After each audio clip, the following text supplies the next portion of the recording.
बिस्मिल्लाहिर्रहमानिर्रहीम। इस्लामी रिवायात में क़यामत की निशानियों में से एक सबसे बड़ी निशानी बल्कि तारीख की सबसे बड़ी आजमाइश का जिक्र मिलता है, एक ऐसा फितना जो दज्जाल नामी एक शख्स के जरिए आएगा।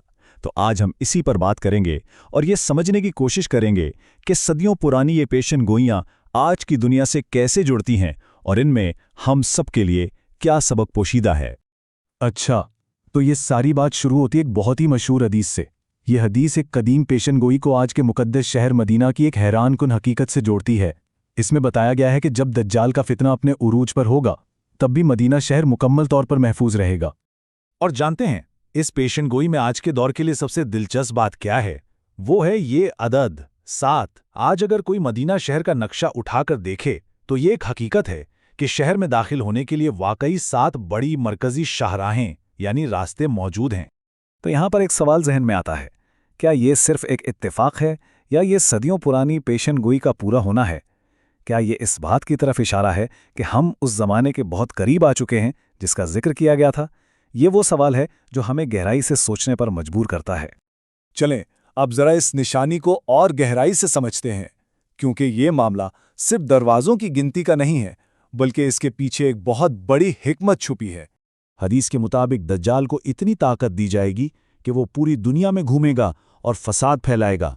वो हर शहर हर गांव तक पहुंच जाएगा सिवाय 2 शहरों के, मक्का मुअज़्ज़मा और मदीना मुनव्वरा। ये वो 2 जगह हैं जहां फरिश्तों का पहरा होगा और वो दाखिल नहीं हो सकेगा। और पेशन गोई में ये भी बताया गया है कि जब दज्जाल मदीने के बाहर पहुंचकर अंदर दाखिल होने की कोशिश करेगा तो शहर में 3 मरतबा ज़लज़ले के झटके आएंगे। ये झटके एक तरह से अल्लाह की तरफ से एक फिल्टर का काम करेंगे। जिनके दिलों में भी निफाक, कमजोरी या खोट होगा वो घबराकर शहर से बाहर भागेंगे और सीधा दज्जाल के जाल में जा फंसेंगे। तो आखिर ये दज्जाल है कौन? ये शख्सियत, ये फितना जिसका इतना जिक्र किया गया है, इसकी पहचान क्या है? आइए अब ज़रा देखते हैं कि रिवायात में इसकी क्या शनाख्त और खुसूसियात बताई गई हैं। देखें, इसके नाम में ही उसका सारा काम छुपा है। दज्जाल अरबी लफ्ज़ दजल से निकला है, जिसका मतलब है धोखा देना, फरेब देना या सच के ऊपर झूठ का पर्दा डाल देना। और यही उसका पूरा मिशन होगा, दुनिया को तारीख का सबसे बड़ा धोखा देना। अहादीस में इसकी जिस्मानी निशानियां बहुत वाज़े तौर पर बताई गई हैं ताकि कोई धोखे में ना रहे। इसका कद छोटा होगा, टांगें थोड़ी टेढ़ी होंगी, बाल बहुत घने होंगे, लेकिन सबसे बड़ी और वाज़े निशानी उसकी आंखें होंगी। एक आंख से वो काना होगा और दूसरी आंख अंगूर के दाने की तरह बाहर को उभरी हुई होगी। और सबसे बढ़कर उसकी पेशानी पर 3 हुरूफ लिखे होंगे, काफारा यानी काफिर, जिसे हर मोमिन चाहे वो पढ़ा लिखा हो या अनपढ़ आसानी से पढ़ लेगा। अब आते हैं इस फितने की असल हकीकत की तरफ। आखिर उसे तारीख का सबसे बड़ा फितना क्यों कहा गया है? इसलिए कि उसे ऐसी ताकतें दी जाएंगी, ऐसे कमालात दिखाने की सलाहियत दी जाएगी जो इंसानी अक्ल को हैरान कर देंगी और ईमान को शदीद तरीन आजमाइश में डाल देंगी। सोचें ज़रा, वो ज़मीन को हुक्म देगा और ज़मीन अपने ख़जाने बाहर निकाल देगी।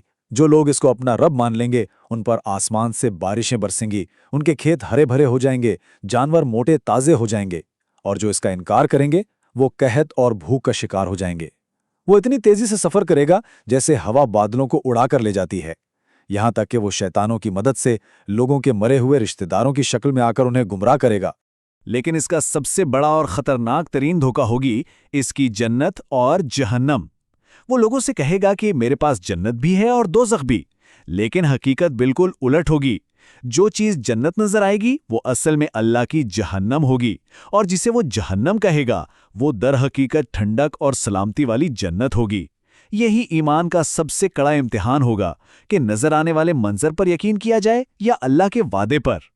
जमीन पर इसके फितने का पूरा दौरानिया सिर्फ 40 दिन का होगा, लेकिन ये आम 40 दिन नहीं होंगे। इसका पहला दिन 1 साल जितना लंबा होगा, दूसरा दिन 1 महीने जितना और तीसरा दिन 1 हफ्ते के बराबर होगा। इसके बाद बाकी के 37 दिन हमारे आम दिनों की तरह ही होंगे, और इसी मुख्तसर अरसे में वो पूरी दुनिया में अपना फितना फैला चुका होगा।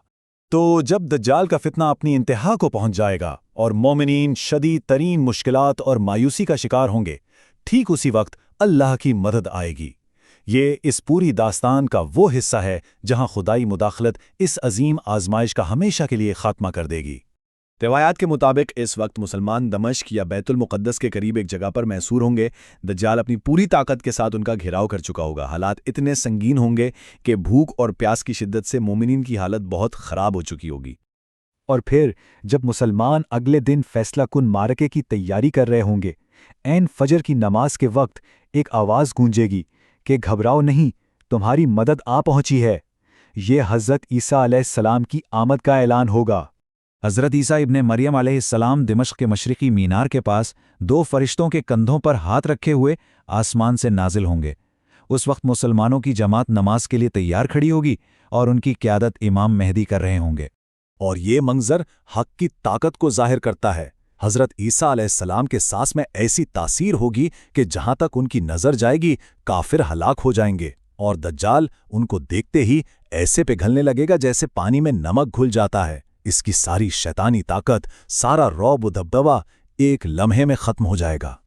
حضرت عیسیٰ علیہ السلام اس بھاگتے ہوئے دجال کا پیچھا کریں گے اور اسے فلسطین کے شہر لد کے دروازے پر جا پکڑیں گے اور اپنے نیزے سے اس کا خاتمہ کر دیں گے، اور اس کے ساتھ ہی انسانی تاریخ کے سب سے بڑے اور خطرناک فتنے کا باب ہمیشہ کے لیے بند ہو جائے گا۔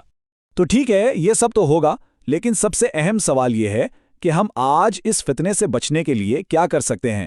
خوش قسمتی سے نبی کریم صلی اللہ علیہ وسلم نے ہمیں اس آزمائش سے محفوظ رہنے کے لیے بہت واضح ہدایات دی ہیں۔ آئیے دیکھتے ہیں کہ وہ حفاظتی تدابیر کیا ہیں۔ سب سے پہلی اور سب سے اہم ہدایت ہے سورۃ الکہف کی پہلی 10 آیات کی تلاوت کو اپنا معمول بنانا، کیونکہ یہ اس فتنے کے خلاف ایک ڈھال ہے۔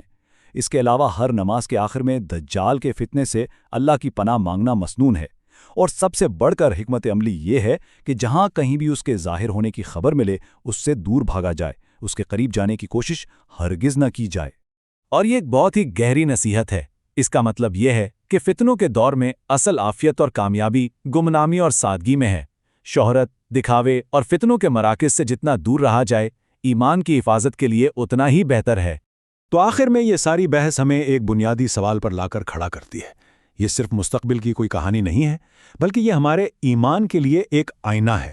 سوال یہ ہے کہ کیا ہم نے اپنے ایمان کو، اپنے عقیدے کو اور اللہ پر اپنے توکل کو اتنا مضبوط کیا ہے کہ اگر خدا نخواستہ ہمیں تاریخ کی اس سب سے بڑی آزمائش کا سامنا کرنا پڑے تو ہم ثابت قدم رہ سکیں؟